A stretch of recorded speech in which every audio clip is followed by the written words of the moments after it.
You know, in the world of football, there are very few names that stir up quite as much debate as Pepe.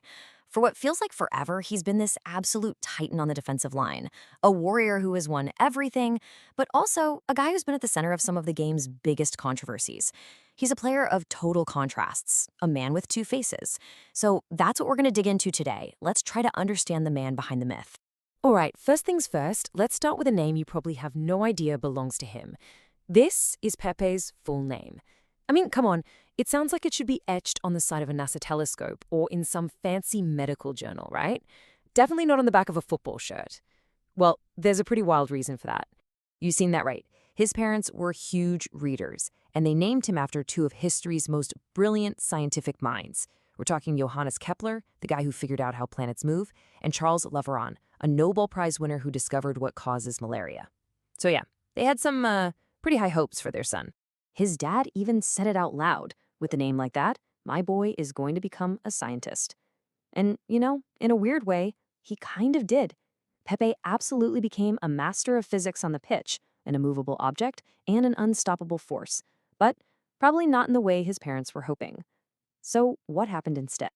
Well, this happened. This one single shocking image from a game against Getafe back in 2009, this is the moment that became totally synonymous with his name. It created a reputation that would literally follow him for his entire career, the complete and total opposite of a calm, collected scientist. So let's start there. Let's talk about this side of his story, how he forged this infamous and, let's be honest, often terrifying reputation on the field. Okay, so picture this. It's a super tense match for Real Madrid. Pepe fouls Javier Casquero from Getafe in the box. But what happened next was just unbelievable. He kicks Casquero not once, but twice while he's lying on the grass, pushes his head into the turf, and then, in the chaos that follows, he punches another player in the face. It was just pure, unfiltered mayhem. The fallout was, of course, immediate, and Pepe himself seemed completely horrified by what he'd done. He gave this apology where he said, "I've seen the replays and I don't even recognize myself." He insisted the shame he felt was the biggest punishment he could get. But, well, the league had other ideas. He got hit with a massive 10-match ban. I mean, to put that into perspective for you, that's almost a third of an entire league season.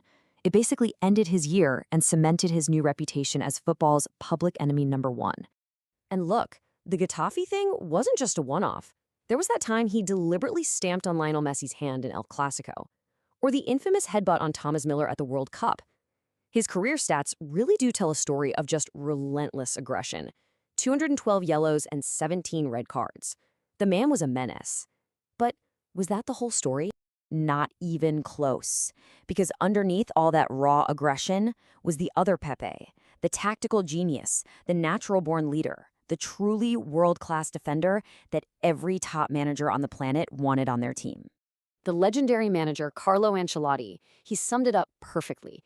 He said that when Pepe was on the pitch, the entire team just felt more confident, more assured. See, he wasn't just a destroyer. He was a leader who actually made everyone around him better. And this leadership thing, it wasn't something he picked up later in his career. No way. It was always there. Even when he was just a kid starting out at Marítimo in Portugal, his manager was blown away, saying he could command the entire backline all by himself. And you better believe the biggest clubs in the world noticed. In 2007, Real Madrid didn't just sign him, they shelled out a whopping 30 million euros for him. That was a huge amount of money for a defender back then. They weren't buying a hothead, they were investing in an elite talent. And boy, did he deliver, right away. In his very first El Clasico, the biggest club game in the world, his job was to mark the one and only Ronaldinho at his peak. And Pepe didn't just contain him, he completely shut him down, nullified him. He earned man of the match and led Madrid to a massive 1-0 win. So you see the disconnect, right? His reputation was built on those moments of madness, but his actual career, that was built on something much more real, winning.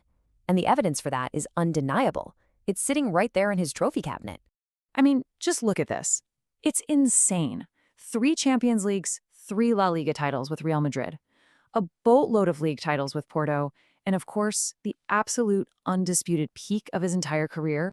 Was leading Portugal to its first ever major trophy at Euro 2016. In that final, against France in Paris, Pepe put on a defensive masterclass. He was a rock, an unbreakable wall. He was, deservedly, named man of the match. He wasn't just on the team, he was the beating heart of that historic victory. A career like that would be incredible for anybody. But what makes Pepe's story truly mind-boggling is how long he kept playing at that elite level. I mean, he didn't just play into his late 30s, he absolutely shattered records.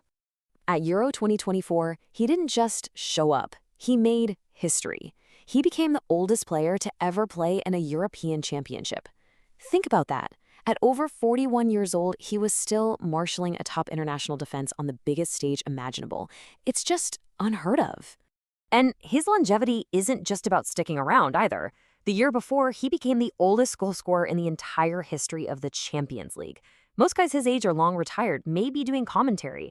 Pepe was still scoring crucial goals at the very highest level of the sport. So, how on earth did he do it? His national team coach, Roberto Martinez, he explained it perfectly. He said Pepe is the ultimate pro, who uses all 24 hours of the day to stay at his peak. He just lives and breathes football. It's not just talent, you see. It's an insane level of discipline and dedication. So we're left with these two completely conflicting identities, aren't we? The unhinged monster and the tactical master. How do you even begin to reconcile those two things? On one hand, you have the monster, aggressive, reckless, feared. A lot of people would just call him dirty. But on the other hand, you have the master, intelligent, a leader, respected by teammates and coaches, and just relentlessly determined to win. And the truth is, he's both of these things, all at once. So what's the final verdict? What's his real legacy? Was he a misunderstood warrior whose passion just boiled over sometimes? Or was he a calculated villain who used aggression as just another tool in his toolbox? Maybe the answer is that he was simply one of the fiercest, most dedicated competitors the game has ever seen, for better and for worse. The real question is,